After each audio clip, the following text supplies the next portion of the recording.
Hello friends, एक बार फिर से आप लोगों का स्वागत है आपके अपने चैनल मैथ साइलेंट में। तो जो भी चैनल पर नए हैं, चैनल को सब्सक्राइब कर बेल आइकन को प्रेस कर ले ताकि वीडियो की नोटिफिकेशन मिस ना हो।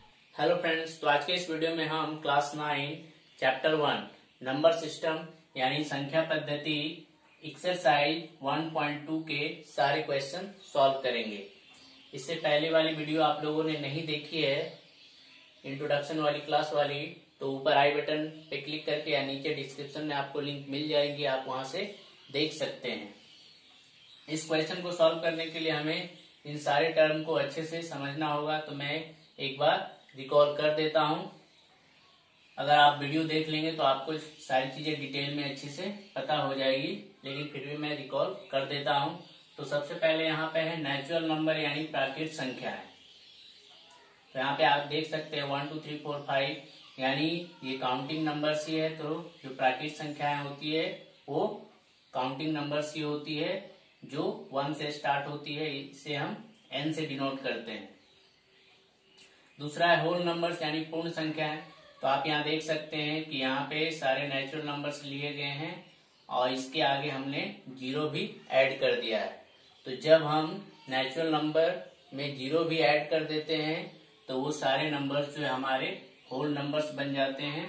यानी हम होल नंबर्स W को नेचुरल नंबर्स प्लस जीरो भी लिख सकते हैं। यानी नेचुरल नंबर्स में जीरो ऐड करने के बाद सारे नंबर्स जो है होल नंबर्स बन जाते हैं, पूर्ण संख्या है। अगला है इंटीजर्स।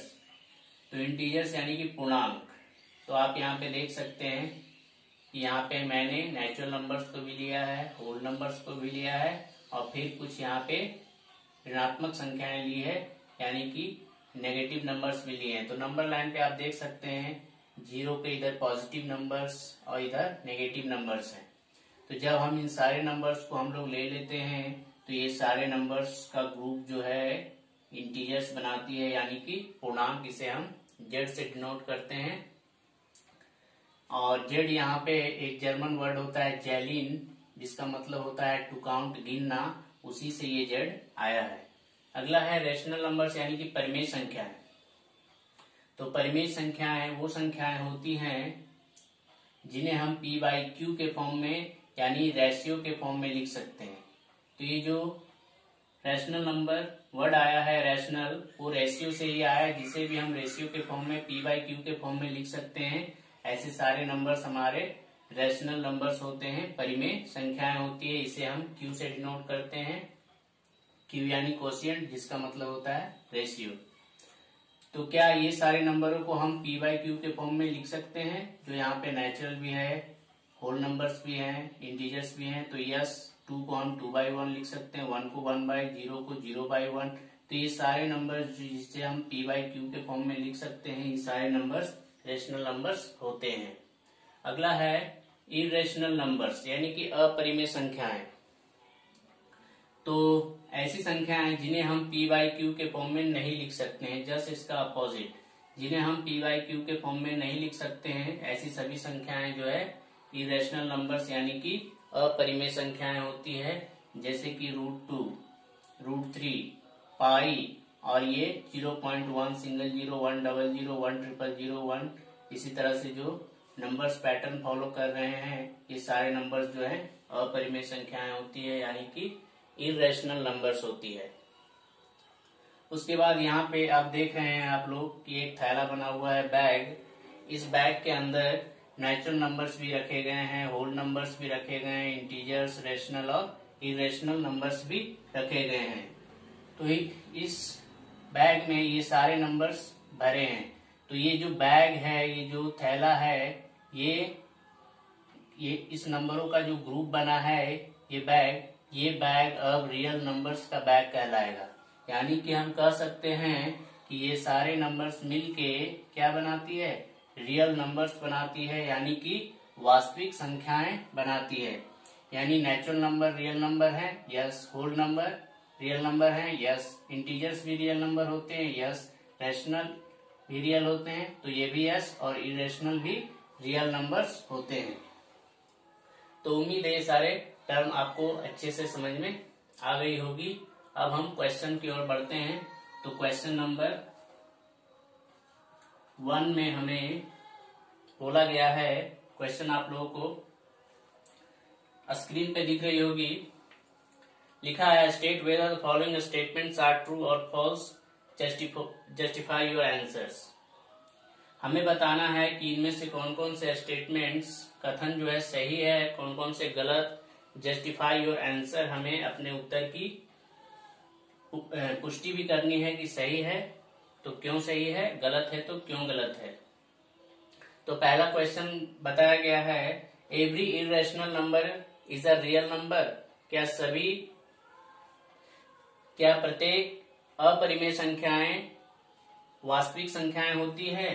क्या प्रत्येक अपरिमेय संख्याएं वास्तविक संख्याएं होती है? Every irrational number is a real number. तो yes, irrational number real numbers होते हैं। तो ये स्टेटमेंट हमारा क्या हो गया? ये स्टेटमेंट हमारा ट्रू हो गया। क्यों? क्योंकि जो रियल नंबर्स होते हैं वो रैशनल नंबर और इरेशनल नंबर को मिलाने से ही बनती है। तो हमें पूछा गया था every irrational number is a real number. तो yes, every rational number is a real number, ये भी यस हो जाएगी। ये हमारा क्वेश्चन नंबर 1 था। अब हम क्वेश्चन नंबर 3 को देखेंगे। 2 को इसके बाद देखेंगे, पहले हम 3 देख लेते हैं। क्यों? क्योंकि ये जो स्टेटमेंट है 3, ये जस्ट क्वेश्चन नंबर 1 के अपोजिट है। इसमें बोला गया है every real number is an irrational number. Every real number, क्या प्रत्येक वास्तविक संख्याएं इरेशनल संख्या होती है?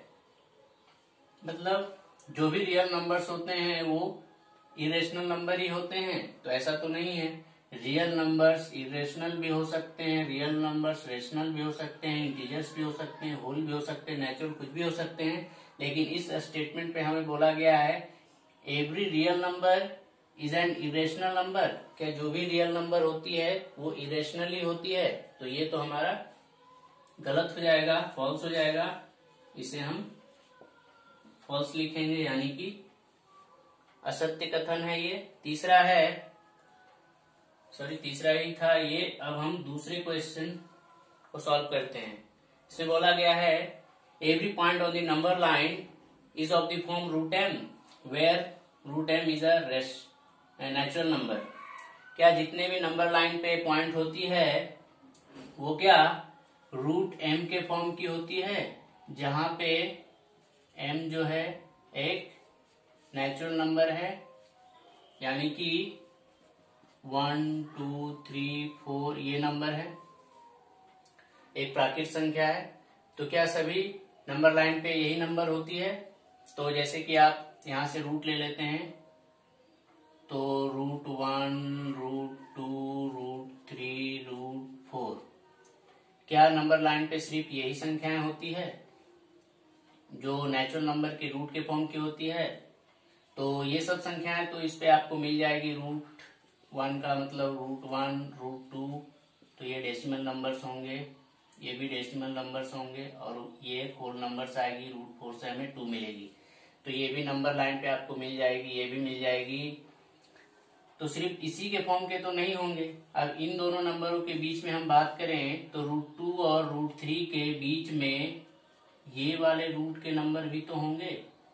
√2.1 √2.2 √2.9 ये नंबर तो इसके बीच में होंगे, लेकिन ये नंबर तो नेचुरल नंबर नहीं है। 2.1 2.2 2.9 ये नंबर तो नेचुरल नहीं है, यानी प्राकृतिक संख्याएं नहीं है, लेकिन ये नंबर भी तो नंबर लाइन पे होंगे। तो इस तरह से यहाँ जो बोला गया है ये स्टेटमेंट हमारा जो है फॉल्स हो जाएगा। आप इस तरह से डिस्क्राइब कर सकते हैं कि यहाँ पे ये जो 2.1 ये सब जो नंबर लिए गए हैं इज नॉट नेचुरल, लेकिन ये भी नंबर लाइन पे होंगे। उसके बाद हम क्वेश्चन नंबर 2 को सॉल्व करते हैं। 2 में बोला गया है are the square root of all positive integers irrational? क्या जितने भी पॉजिटिव इंटीजर्स होते हैं, जितने भी पॉजिटिव इंटीजर्स 1 2 3 4 5 6 7 होते हैं, इन सब का स्क्वायर रूट वो इरेशनल ही होता है? जैसे कि हमें बोला गया है 1, इनका स्क्वायर रूट क्या होगा? तो आपको पता है 1 का स्क्वायर रूट 1 ही होती है, जो कि एक क्या है, रैशनल नंबर है। उसी तरह से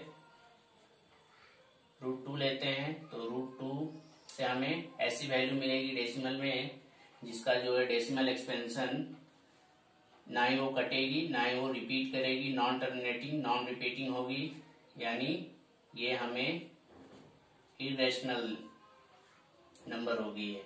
उसके बाद √3 ये भी इरेशनल होगी, बट √4 की जब हम वैल्यू निकालेंगे तो हमें 2 मिलेगी, जो कि एक रैशनल नंबर होगी।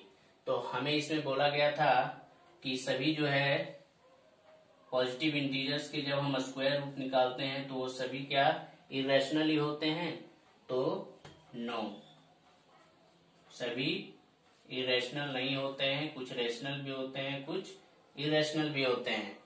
उसके बाद if not give an example of the square root of a number that is a rational number. अगर नहीं, ऐसा नहीं है तो आप ऐसा एग्जाम्पल लीजिए जिसका स्क्वायर रूट आपको जो है रेशनल नंबर देगी। तो ये और ये आप कोई भी एग्जाम्पल ले सकते हैं, √4, √9, जैसे कि ये √4, तो ये √2 हमको मिलेगी, जो कि एक क्या है, रैशनल नंबर है। तो इस तरह से आप इसका आंसर दे सकते हैं। नो लिखना है और एक ऐसा नंबर ले लेना है जिससे हमें एक रैशनल नंबर मिले, उसका स्क्वायर रूट। अब हम क्वेश्चन नंबर 3 को सॉल्व करते हैं। क्वेश्चन नंबर 3 में बोला गया है so how √5 can be represented on the number line. आप जो है √5 को नंबर लाइन पे किस तरह से निरूपित करेंगे? तो इसे निरूपित करने के लिए हमें कंस्ट्रक्शन करना होगा, और इस कंस्ट्रक्शन को करने के लिए हमें स्पाइरल ऑफ थियोडोरस के द्वारा, जो एक पाइथागोरस के फॉलोवर्स थे, उनके द्वारा एक टेक्निक दिया गया, हमें तरीका बताया गया कि इस तरह से आप किसी भी इरेशनल नंबर जो रूट के फॉर्म के होते हैं उनका आप जो है निरूपण जो है नंबर लाइन पे कर सकते हैं। जितने भी ऐसे √3, √2, उसी तरह से √4 तो एक होल नंबर हो जाएगी 2, √5, √6, √7, √8, इन सारे जो नंबर होते हैं इरेशनल रूट होते हैं, ये सारे नंबर आप नंबर लाइन पे दिखा सकते हैं with the help of spiral of Theodorus, यानी थियोडोरस के दी गई तरीके से आप दिखा सकते हैं। याद रखना है इस मेथड का नाम स्पाइरल ऑफ थियोडोरस। हमें दिखाना है √5। तो एक बात आपको याद रखनी है कि हम उन नंबरों को लोकेट कर सकते हैं नंबर लाइन पे। यू कैन लोकेट, आप उन नंबरों को लोकेट कर सकते हैं। You can locate √n for any positive integer n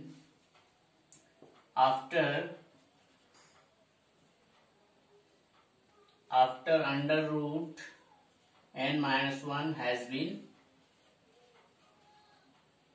located।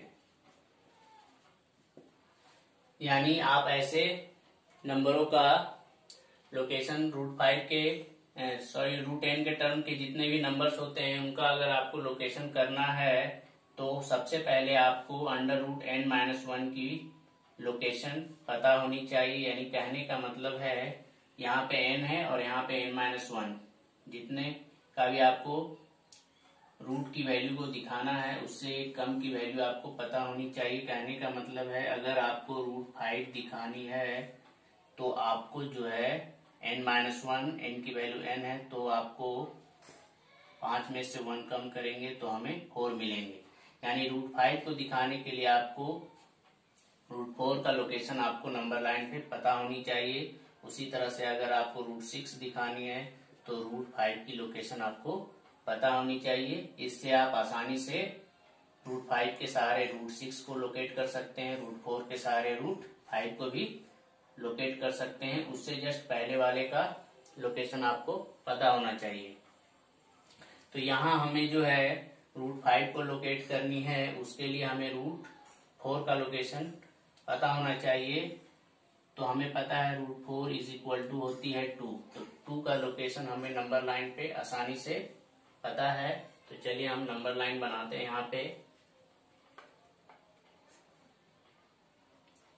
मैंने यहाँ पे एक नंबर लाइन बना लिया है और यहाँ पे मैं एक रफ मेजरमेंट लूंगा। एग्जैक्ट तो नहीं, एग्जैक्ट तो बहुत छोटी वैल्यू हो जाएगी उसमें। आप स्केल से एक अच्छा सा सही मेजरमेंट लेके काम कीजिएगा। यहाँ पे मैंने 0, 1, 2, 3 लिया है। उसके बाद हमें √5 दिखाने के लिए √4 की वैल्यू पता होनी चाहिए जो कि 2 होती है। तो 2 हमें पता है नंबर लाइन पे यहाँ पे होगी। उसके बाद इस पॉइंट पे हम एक परपेंडिकुलर लाइन खींचेंगे जो आप सेट स्क्वायर या फिर कॉम्पस के थ्रू यहाँ पे 90 डिग्री का एंगल भी बना सकते हैं। नहीं तो आप सेट स्क्वायर की मदद से यहाँ पे एक परपेंडिकुलर लाइन ले लीजिए। परपेंडिकुलर लाइन लेने के बाद आप यहाँ पे यूनिट लेंथ यानी कि 1 सेंटीमीटर जो यूनिट लेंथ है इसे आप यहाँ पे कट कर लीजिए। यानी 1 सेंटीमीटर का यहाँ पे लेंथ ले लीजिए।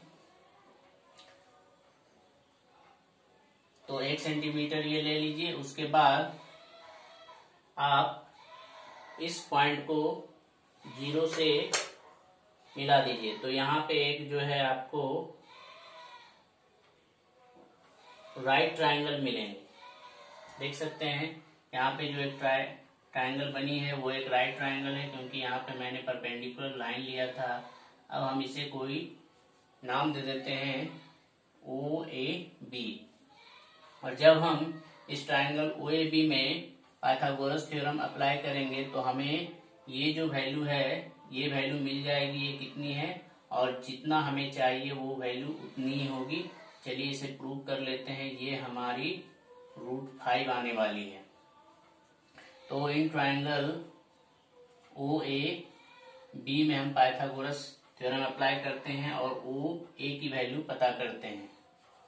तो OA की वैल्यू जो होगी इसके स्क्वायर प्लस इसके स्क्वायर के अंडर रूट स्क्वायर करने के बाद मिलेगी। तो ये वैल्यू कितनी है, तो ये 1 और 1, यहाँ से ये 2 है और ये 1 है। तो यहाँ पे हो जाएगी 2 की स्क्वायर प्लस 1 की स्क्वायर। उसके बाद 4 प्लस 1 हो जाएगी और फाइनली हमें रूट में 5 मिलेगी। तो देख सकते हैं OA की जो वैल्यू आई है √5, तो ये जो लेंथ आई है यही √5 है। लेकिन ये नंबर लाइन पे तो है नहीं, ये तो अभी ऊपर है। अब हम इसे नंबर लाइन पे नीचे लाएंगे। तो आप जो है यहाँ से प्रकार कॉम्पस के थ्रू यहाँ पे मेजरमेंट कर लेना है, फिर उसे हम ऐसे करके नीचे ले आएंगे और ये कहीं नंबर लाइन को टच करेगी, जहां टच करेगी वहीं पे हमारी √5 की वैल्यू होगी। तो चलिए हम नीचे ले आते हैं। आप कॉम्पस के सहारे नीचे लाइएगा, हम ऐसे ही ले आते हैं। तो ये इस तरह से आएगी, एक आर्क बनेगी यहाँ पे इस तरह से, और यहाँ पे कहीं हमें पॉइंट मिलेगी नंबर लाइन पे। ये जो पॉइंट मिली है यही हमारी √5 की वैल्यू है। तो आप देख सकते हैं ये जो √5 की वैल्यू आई है ये 2 पॉइंट समथिंग है। 2 और 3 के बीच में आप √5 की भी वैल्यू निकालेंगे तो आपको 2 पॉइंट समथिंग मिलेगी। तो इस तरह से हमने √5 का लोकेशन कर लिया है। इसी तरह से आप √6, √7, √8 इन सब का भी लोकेशन इसी थियोडोरस की टेक्निक से कर सकते हैं। तो उम्मीद है ये सारे क्वेश्चन आप लोगों को अच्छी तरह से समझ में आई होगी। अगर वीडियो पसंद आई हो तो इसे लाइक और शेयर करें, और हाँ, चैनल पे जो भी नए हैं चैनल को सब्सक्राइब करना ना भूलें। मिलते हैं नेक्स्ट वीडियो में, तब तक के लिए bye bye, thanks for watching and take care.